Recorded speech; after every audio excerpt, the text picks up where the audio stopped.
Hi, everyone. Welcome to episode 50 of Turning Point. I really can't believe we're here.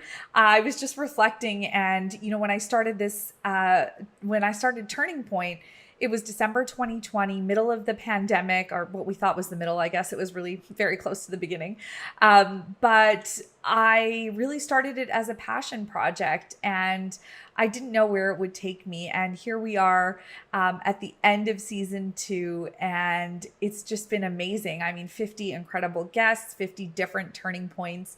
And, for myself, I think I've experienced a lot of growth. I've shared my own story on Turning Point. And I think this season I've been able to be more honest, more open about my own experiences and who I am, and share a little bit more of myself with all of you too. So I just wanted to thank you so much for being with me through these 2 seasons, for sticking with me to episode 50 here. We're already working on some things for season 3, taking a break over the summer, which I think will be great. It's rejuvenating, a great time to get those creative juices flowing. For those of you who want to, find a way to celebrate with me, you can leave me a 5-star review. That's always super helpful. And I really love hearing from you on social media. I love hearing how the episodes affect you, which ones resonate. Obviously, different turning points resonate with different people. So it's great to hear your perspective. So please keep those messages coming. You can find me on Instagram, on Twitter, on Facebook at Priya Sam. Thanks again. And here is episode 50. Turning points change the course of our lives, whether it's a big decision, overcoming an obstacle or tragedy, or taking a leap of faith. These stories of inspiration and resilience are what Turning Point is all about. Hello, everyone, and welcome to this week's episode of Turning Point. I'm your host, Priya Sam, and today I have the absolute pleasure of speaking with Mary Berg. Mary is the winner of season 3 of Masterchef Canada. She has since written 2 cookbooks. She makes regular appearances on shows like Marilyn Dennis, The Social, and Your Morning. That's where we first met, yes. Obviously. So great to have you here today, Mary. Thank you so much for having me, Priya. This is a beautiful space. You're looking great. I'm so pumped. You look great too. Yeah. It's so funny because I see you on social media all the time. So I feel like I see you, but I haven't actually seen you in like over 2 years. I know, which is wild. Honestly, it's been, I'm just counting the last 2 years as like not. We've just all time traveled and now here we are. Yeah. I like that idea. I feel like for a lot of people, the pandemic was a lot of downtime, but you just released a new cookbook called Well Seasoned. You have a new show out, Mary Makes It Easy. So you've been busy. Yeah, I'm not really great at sitting back on my haunches. Free time, I need to work on free time, but free time is not my favorite thing in the world.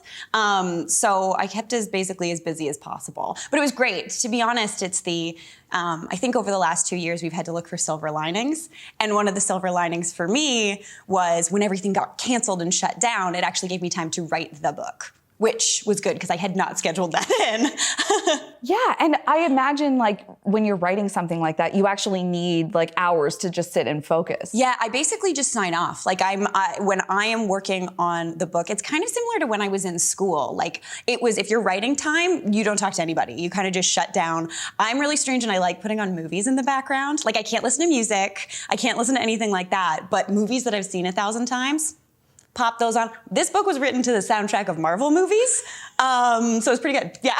Okay, you and my husband are the only 2 people I've ever met who can do this. Like he will have, during his workday, he will also have movies playing in the background. Yeah, that's my white noise. Huh. Yeah. And it's not distracting. No, that, Lord of the Rings, because it doesn't be a movie you've seen enough, so you can be like, oh, a good part's coming, and then you can get back to work. Yeah. Okay, I love this. I learned something new about you today too. So many people know you from your television career. I know there have been some huge turning points there, which we're definitely going to talk about. But we're actually going to go way back in time for the biggest turning point in your life. And it was a very tragic time for your family. You were 4 years old. Your family was in a horrible car crash and your father was killed. So what do you remember about that time and about what happened? Yeah, it's kind of one of those things. I don't remember a lot prior, but that it being such a big turning point in my life, that kind of was a pivot. It was a total, everything else got really clear after and during. I am unfortunately blessed with a really, really good memory. I have a good visual memory, so I actually remember all of it. But we were in the car, we were driving up to a friend's cottage, and my dad was driving, and we just hit some black ice and were in an accident, and he died. My mom was unconscious. She broke her pelvis in 17 places. She had to get her arms all rebuilt. And my brother had a massive head injury. And so seeing those things happen when you're 4 years old, it's kind of one of those things where I think a lot of people think that kids don't understand death, or they don't understand something serious like that. It kind of is something that they can't comprehend. But I don't really think that's true. Like, I fully comprehended everything that was happening. I still remember it really, really clearly and vividly. But at the same time, there are things you don't understand. Funerals, for instance, are very strange. Getting to dress up in a nice dress and see all the people that I love, but everybody's sad, is a really kind of confusing thing. But that definitely kind of changed the whole trajectory of my life, and actually who I am. But being someone who is kind of more glass half full, where's the silver lining, really digging for that silver lining, I really like who I am, and that is part of who I am. So even if I could go back in time, obviously, and make that not happen, I would 100% do that. But at the same time, I am proud of what I've done with that loss and with the family I do have, and how tight we've bonded, because of the fact that we know that it can kind of change in a split second. Yeah, I mean, I remember you saying that your mother and your brother and you're all very close now. And of course, that time, I mean, when they were in the hospital and you were okay, mm-hmm, right? Mm-hmm. You were the only one who was okay. So did that force you to grow up really quickly, kind of experiencing that at such a young age? Yeah, it did, actually. That's a lot of people don't make that connection, but I think it really kind of does. It jolts you out of kind of your ability to remain kind of blissfully unaware of the one real fact of life, is that it can end, and things can change really drastically. And having my brother, who is like the smartest person. I always joke that he's the smart one in the family, because he had a massive head injury. He had to relearn how to tie his shoes again, to talk, to walk, to do everything. And really, having him grow up into the person he is. He has a master's, he's brilliant. He's like the best person to get into a cab with, because he can talk to literally anybody. He's also really tall, so he has to sit in the front seat all the time. So he's just chit-chat and makes best friends with everybody everywhere he goes. But because he needed so much attention, and he needed so much medical attention as well, not just right after the accident, but basically all the way until he was a grown-up. I had to kind of realize that it's not anyone's fault, but you just have to accept that maybe you're not going to have as much time with some people, or as much attention, which is fine. Because I was always an A+ Gold Star kid, which I think this also made me one of those Gold Star kids, where I was like, I'm fine, everything's great, and I want stickers and stuff. So having that experience and growing up really quickly in that time frame, especially when you're so young, definitely changed, made me the kind of people pleaser type A person that I am now. I really like what you said about how, obviously if you could change anything, you would change that and it wouldn't have happened, but that you have been able to take it, and that you are really proud of the person you are today. And I imagine your mom especially is also very proud of you, because she would have known what you were going through at that time, and I'm sure it was hard for her too to see that. Oh, completely. And I think the thing that really the thing that changed most in my relationship with my mom after that was the fact that, yeah, I'm her daughter. I'm the youngest. I'm the precocious little ham that I've always been. But at the same time, I also kind of became more of a partner to her as well, because I knew what my brother needed, and I knew what she needed, and I knew that I could help in certain ways. And that's actually kind of how I got into cooking, because my mom hates mess, and I knew that I could take that off her plate, and trying to do that as quickly as possible and without making an absolute disaster of the kitchen was high priority for me, basically from the time I was allowed to pour milk, because I wasn't allowed to pour milk all the time. you know. Was that where the mess happened? The pouring of the milk? No, that's when I made my mom breakfast in bed and did cornflakes with water on it. And that's, I think, when she was like, okay, it's time to teach you how to pour now milk. You can pour milk. Yeah. So speaking of cooking, your father was very passionate about food and cooking. You've said that he was really the chef of the house, right? And even among his friends. Yeah, he was the guy in university who would scrounge up any amount of money that he could find to go to the store and buy whatever's on sale, like the instant mashed potatoes that are discount, boxes broken, everything like that. He'd buy the chicken wings that he had to clean himself just to make like a delicious feast for him and his friends, or some sort of kind of friendsgiving feast. And hearing those stories now is so huge and pivotal. Like, I love sharing food, and so did he. And so when I get to do that, it really kind of ties me into that past and into that history in my family. That is really, that's really cool. You mentioned that you kind of started taking on some of those roles, baking and cooking at a young age. Do you remember like some of those first things that you would have made? Oh gosh, I really went through a really big crepe phase at around 12, you know, as normal 12-year-olds do, where I was like, everybody, we're having crepes for breakfast, crepes for lunch, dinner and dessert. I don't even know if I can make a crepe now. I think you could. You could, 100%. It was my absolute favorite thing to do. And just getting to get in the kitchen and create things, because it's kind of, food is basically just science you can eat. It's kind of creative. You get to be artistic at the same time as everything. So it uses like a lot of your brain, which I think is really, really kind of engaging to me. And again, getting to share it is so huge. It's that kind of puzzle effect of your life, and getting to kind of draw on things from your past, things from your family history that kind of go into today, that build like a bigger picture of who you are. Yeah. Oh my gosh. I love that. I've never thought about food that way, but it's like science you can eat. I really like that. I also feel like this is helpful for me because I was really bad at science, and now I have an excuse for my husband about why I'm a bad cook. Oh yeah, no, that's it. Chemistry, not my thing. Not my thing. So this is the reason. So you started taking on kind of the main role of cooking dinner in your house when you were 13. Yeah. What was your go-to meal then? Oh my gosh. Oh gosh, I don't even remember really. I loved experimenting. Basically, it was whatever I saw on cooking television. So you were always like adventurous with cooking. Oh yeah, honestly, this sounds so bananas, but my very favorite time in my like cooking life, up until like currently, was when my brother was recovering from mono, and he got to eat everything he wanted because he'd lost a lot of weight. So I just got to cook everything with like cream and butter and cheese, and I felt very French, and it was really, really amazing. Because, you know, I grew up in the 90s. Everybody was doing those diets. Everything was low fat. I love a rice cake, but like you don't always want to eat a rice cake. So that was a huge like, oh my gosh, fat's amazing. Makes everything taste so much better. Yes. Yeah. Oh, I'm sure he was thrilled about that too. Oh yeah, it was great. It was like win-win. It was perfect. Yeah.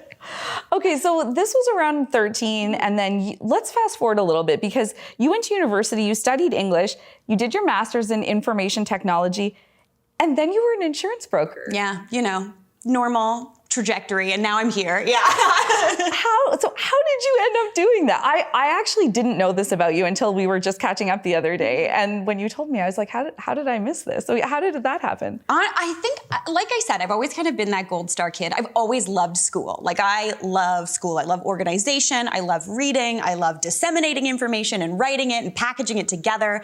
I've always thought that was super fascinating. So I did my undergrad, as you know, you do. And then I took a year off, actually, and I got a job at an insurance brokerage just as like an assistant, or the secretary, the front desk person. And it was a really small office. Everyone was lovely. And then when I went to do my master's, it was a 2-year master's, they kept me on part-time. So I got to like go in every couple days, a day a week here if I was really busy writing papers or something. So they were super lovely. And then when I finished my master's, obviously you're out of school, you're like, oh my gosh, I need to make some money. And they were lovely and offered to train me as a broker and get all that stuff done.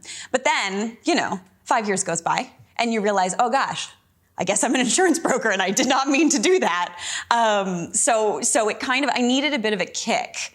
And that's kind of where the next turning point happened for me. Is I think at that 5-year mark, one of those thoughts came in where I was like, if I don't change it now, this is what I'm gonna do. Which, to be honest, I probably would have been perfectly happy. I think it's a great career. I worked with amazing people, but it just always felt like felt like my day job, but I'm not great at not becoming totally consumed in a day job. So I figured I might as well be in love with the day job as well. Yeah, and I mean, I think that a lot of people hit that 5-year mark. That's the point where you realize, okay, I love what I'm doing, or maybe I need to consider what my options are. And so, yeah, you just mentioned you kind of hit that point, and then this is another big turning point for you. You decide to audition for Masterchef Canada. So, what inspired you to do it? Oh gosh, so. I've always talked about how my friends and family inspired me and pushed me because to be honest, I just thought they didn't like cooking and they wanted to, make me cook for them all the time and tell me I was good.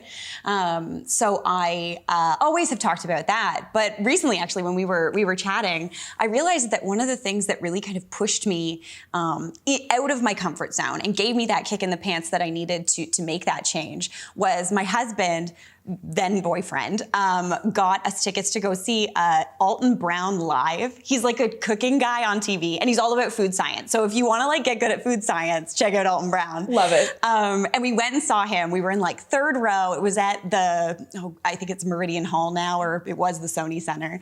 And he does things like he makes ice cream with fire extinguishers, and he does all this amazing stuff. And he told this great story about how when he was a kid, he grew up and he was always told easy bake ovens are for girls, but he wanted one. So he went out, got a job, got himself an easy bake oven. And then in this kind of cooking tour, he built basically a giant easy bake oven out of old school stage lights.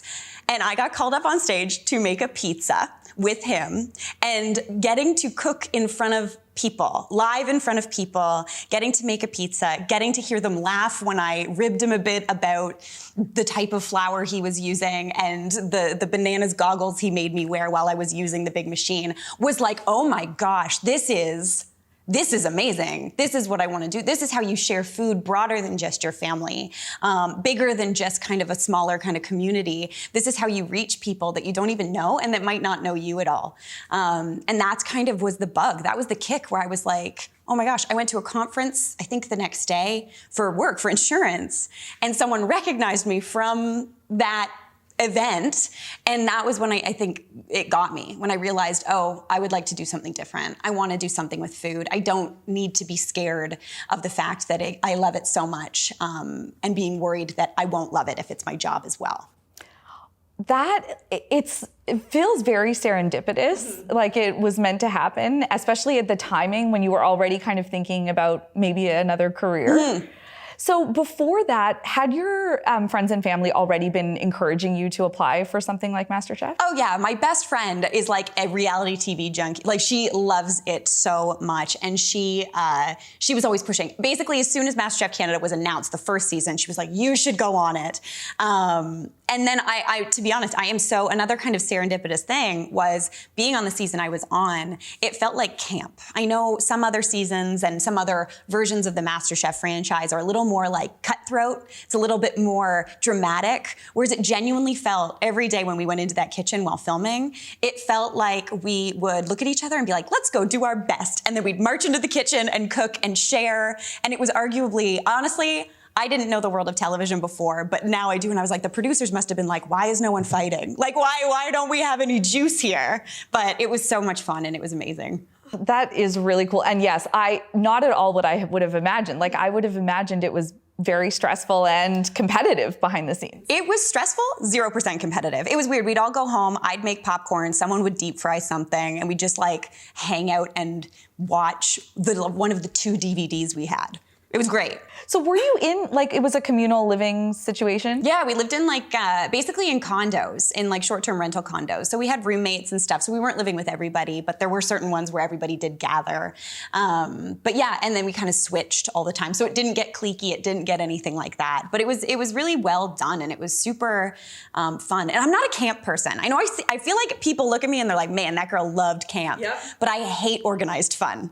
As soon as someone tells me it's gonna be fun, I'm like, nah, I'm good. I'm gonna go over here and play solitaire. But that situation just lit something in me that I didn't realize how amazing it was to be on that kind of a team. And even on set, the team on set of watching everybody do everything they're so good at is so fascinating to me. And I was like, oh, how do I become part of that team. Okay, I'm just loving all of this because I obviously met you after. So it's really cool to hear about how you got to where you are now. You did mention like some of it was stressful, of course. As anyone watching the show can tell, there are these stressful moments. So what would you say were some of the most stressful moments? Oh my gosh, as soon as I'd walk into the kitchen, I literally would be like, I don't think I know how to boil water. I don't know what to do. What's food? I have no clue what's going on. And as soon as we were talking and the judges were basically dropping the hammer of this is what you got to do now, guys, my brain basically felt like it just floated out of my head. But to be honest, when that happened, I would just cook because I know that I can cook. It's kind of like a bartender rule. You know, like if you're behind a bar, you're like, I'm safe. But then if you go around the bar, you're like, uh-oh, this is where I'm not comfortable. But being behind that cooktop, being in that situation, it was just a normal kitchen in some respect. And that's kind of how I just took it and went with it. The times where I didn't do well were the times where I overthought things or thought about what someone else would want me to do as opposed to cooking what I actually really wanted to cook. And I think that's kind of been carried throughout my whole career. Like, I don't think food has to be this like perfect little bite or this morsel that looks amazing and is all the different colors and like just incredible looking. I don't think home-cooked food, I don't think food that most people want to eat really looks like that. Obviously, if you go to a fancy restaurant, amazing, so cool. But I love golden brown, delicious food, and there's no shame in enjoying Frank's Red Hot too much, which I arguably do. You know? I love that.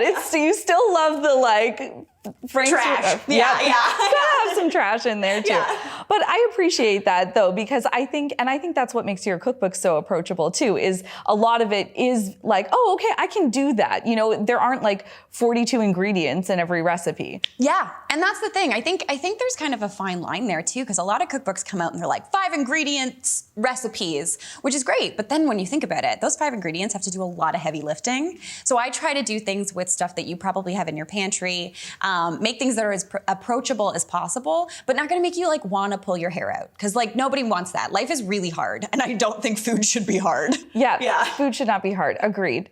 So, okay, you're on the show. Tell me about the moment when you found out you won. Oh my gosh, I literally was standing up there and I think everybody would say this, but truthfully, 100% honest, heart to God, I thought I didn't win.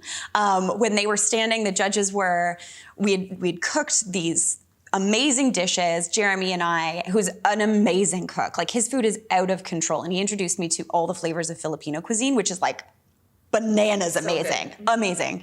And when they were announcing they were doing the preamble of who won, as soon as they started talking, I was like, oh, Jeremy won. That's awesome. Like, obviously I'm a bit bummed, but like, yeah, that's so cool. And then they said my name and I didn't know what to do. And to be honest, being up there with him was amazing. We were buds from the very beginning. We were on teams together from the very beginning, and we quickly became fast friends. And I wouldn't have wanted to be up there with anybody else because it genuinely felt like both of us were thrilled for the other person, no matter what the outcome was. And again, it sounds very like camp and everybody's happy, but it truly was like that. And it was amazing. I've never won a trophy before, Priya. I was a participation ribbon gal. Like I was like the kid who was like at track and field day and I'd sit down in the sand and be like, why do you want me to jump? I'm not gonna do that. Yeah. Fanshawe College has always offered a wide range of programs, and that now includes micro-credentials. So with these courses, you can earn digital badges to add to your social profiles. And there are so many to choose from, including diversity and inclusion for leaders, fostering employee engagement, even podcasting. Those are just a few of the options, and the best part is that they are all verified by Fanshawe College, a trusted institution that is a leader in part-time adult education.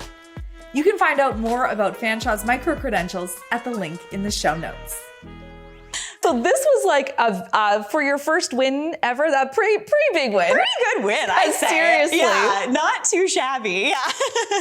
How did life change for you after that? Well, to be honest, when we filmed the show, after we wrapped, I went back to work. I went back to my insurance brokerage. I kept working there. And not because I kept wanting to work there, but to be honest, I wanted to lead everybody on like I didn't win, because it's so much more fun seeing everybody react in real time and realize what's happening in real time. So I didn't actually stop working at the brokerage. I didn't actually quit until I think only 3 weeks of the show were left. So it was pretty down to the wire. But I just realized when I was on set, and I'm sure it's similar to you, when you're on set, you don't realize, yes, sure, you can see us too, but there are so many people working so hard to make it happen, and they are so good at their job, and I could never be good at that job. And I think that's so awesome. I think it's fascinating to get to work with people like that. So I was on set, and I kind of, as they say, caught the bug of being like, oh my gosh, how does the camera work? I still don't understand how microphones work. Like, I get it, but it's insane that it's my voice coming out of it and not a robot.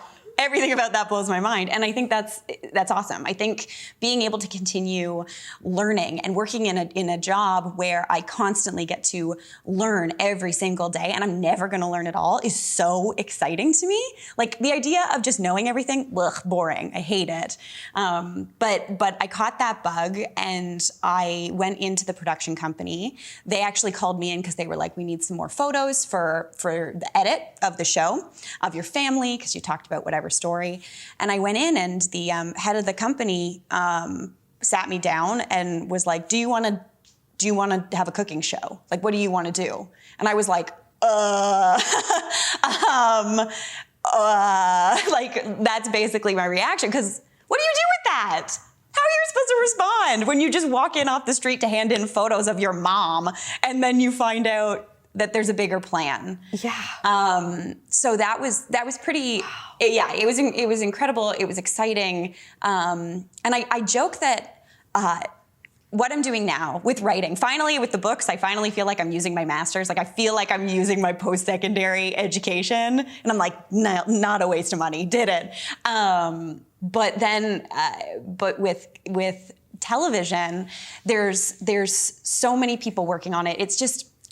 It's really exciting. It's exciting to get to know all the people. And I feel like all the things that I've been good at that haven't been necessarily useful in like the job market, like chit-chatting to people and conveying information in a friendly way, and jokes and things like that, all came to a head and work finally in this career. So all the things that were just me before came together to work in something that I get to do for a living, which is really awesome. And I couldn't wish anything better on everybody. Like, it's really great. It's amazing. I mean, and after you were on the show and you went back to work, that must have been, because now you actually had something different to compare it to. Yeah. So did that really solidify your decision? Like, I need to be doing that? Yeah, I think that's the thing. I think when we grow up, or really, there's no kind of cutoff, but you only think about the jobs you've been exposed to. You only think about like doctor, like grocery store, like you think of the things that you see in the world. And it's crazy, especially now. Like, there's so many new jobs that didn't exist when I was in university, and it's bananas. But I think seeing that and finally getting exposed to it and seeing that world really did open up a door where I was like, oh, I can do that. I have classic, I know it's so over talked about, and I think a lot of people have it, but I have that classic imposter syndrome where I feel like I walk into things and I'm like two children in a trench coat pretending to be an adult. Like, that's what I feel like. And so it was one of those things where I still felt like that, but I also felt so supported because you are just part of the wonderful machine that helps make this thing. So. Well, and I think that authenticity and that humility that you have, I think, is what draws so many people to you. It's actually reminding me of this moment. We were at an event, I believe it was the launch of your first cookbook, I think, or maybe it was Mary's Kitchen Crush. Yes. Yes, that's what it was. Yes. And I asked you, so, is this a dream come true? And you were like, it's not even. Like, I couldn't have ever dreamt of this. No. This is like, my mind is not this imaginative. Like, I literally would be like, I think my food dream, I love working in archives. I love doing things like that. And so literally I was like, I just wanted to be like a shopper for like a magazine that does cooking things. Like, I wanted to just go to the grocery shop for a living. And that was the top of the heap dream for me. And Yeah, no, truly. It is bananas. It is, it's a lot of hard work and it's a lot of heartache because it is interesting because it's literally me on TV. I think a lot of people think, oh, no one can be that like excited. And I'm like, no, this is me. I just had some Diet Coke and a coffee. But it's kind of spooky because you're putting yourself out there, you're putting your family out there. And my food is really kind of a encapsulation of how I'm feeling that day and how I want to express myself. So it is kind of scary. But at the same time, the 99% of people who are receptive to it and it makes them happier, or it helps them feel more confident in the kitchen, or brings them a smile or anything like that, is like, makes all those like that 1%, 2% be like, whatever, it's fine. Yeah.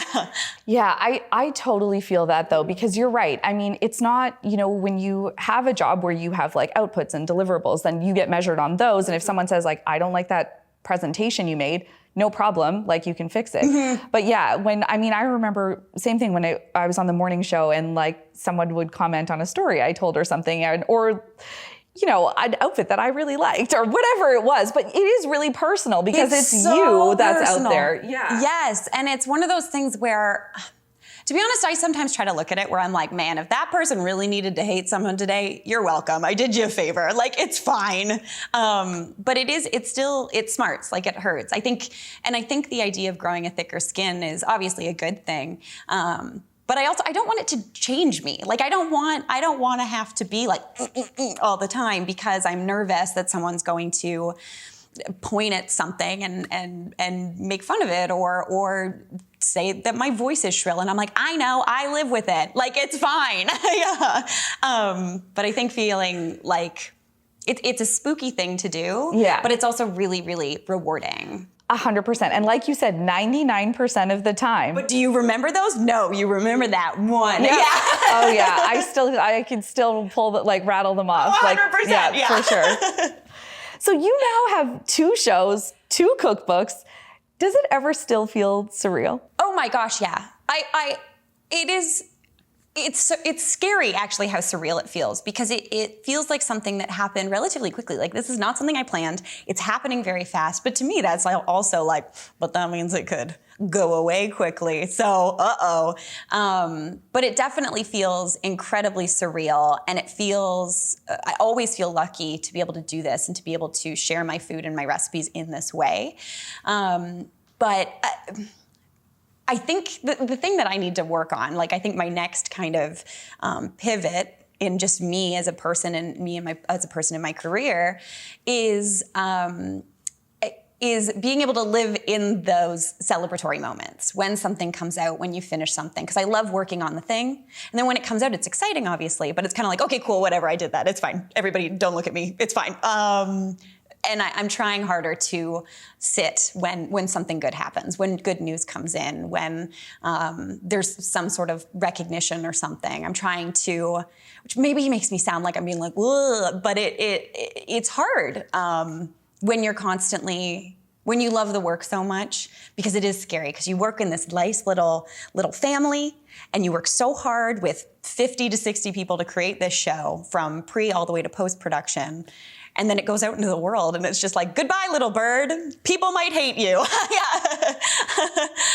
I mean, as you're saying this, I'm just like nodding and I totally get that. I also think it's like some of it is a personality thing too, right? And even as we're hearing your story today, I mean, you have always, right from as you were a child, you've always been looking one step ahead because you have had to think about the future after something so tragic happened at such a young age. So I think that must be really hard to just tell yourself like, I'm just gonna stop right here. Things are good. Let's enjoy this. Let's not think about like, what am I gonna do next and what's, the next project or what am I pitching next? Yeah, I actually never made that connection, but that's like completely accurate. It's the constantly waiting for another shoe to drop or for to just keep moving, that kind of inertia situation. But I'm not a shark. I don't have to keep moving. I'm fine. I can take a break and I can live in the moment and enjoy something exciting that happens. And I think that's like a good thing for a lot of people to think about, because we live in a world where it's constantly like, what are you doing next? What are you doing next? What are you doing? And that's just, it's not a kind way to live for yourself. But yeah, definitely. I think the kind of puzzle or painting of life constantly builds, even if you don't have like a marked like career thing happening. You're still doing something. You're still finding engagement and beauty and sadness and all of the emotions, and that kind of helps make you the person that you are, which is really rad. Goods, bads. Makes you, which is like number one in my opinion. Yeah, absolutely. You can't appreciate the good without the bad. Yeah, seriously. Tell me about Mary Makes It Easy, because I love the concept of the show. How did it come to be? Honestly, it came to be because after Kitchen Crush, the main kind of feedback I got from people on the street, when I was in the grocery store, online, like everywhere, was, oh my gosh, you make it look so easy. And my thing is, I'm like, but it is easy. I work hard to write a recipe that someone who doesn't know what they're doing or isn't great in the kitchen or maybe wasn't good at science and then therefore is like, no, where it works for them. But then it also doesn't kind of cooking for dummies it for someone who does know what they're doing. So finding that kind of balance and striking that balance. And easy to me doesn't mean no effort, but it means the effort is like, nailed it. Because you don't really feel good about something if you didn't try a little. You know what I mean? So it kind of came basically from that. And then in the development of it and in the pre-production, I mean, you know how TV's like, pre-production is, you always want it to be longer because you've got a lot of stuff to get done. And for this show, I had to write 113 recipes in like, all combined 3.5 months. Wow. Which is irrationally silly. Like that is that's a lot. So that was the beginning of 2021. It was just the most terrible hair piled on top of my head, covered in everything, just trying to get stuff done and get it right. But also, to be honest, that short time frame helped me make recipes that are as easy as possible because I didn't have the time or capacity to think about like all the kind of nuances and how to, maybe I could do this. It was just, no, it's gonna be as easy as it can be. I'm gonna be there. I'm gonna be the, not even the Robin to your Batman. I just wanna be Alfred. Like, I just wanna be hanging out, being like, I got this, don't worry, I'm here. You do you. You're gonna look like a star, but I'm here, just hanging out. And that's kind of what I wanted to do with the show. So basically we take common issues, whether it's chicken or baking or the stress of the holidays or anything like that. And I make 4 recipes that are gonna be simple and make you look like a superstar while, conquering your own fear. Yes, this is my kind of cooking right here. You can do all of it. Yeah. I feel like, I think that, I love watching the complicated things being made too, of course, because like it's fascinating. Yeah. But I love this concept of like, hey, you can do it too. Yeah, and I think that's the thing. And I always try it with the book and the show.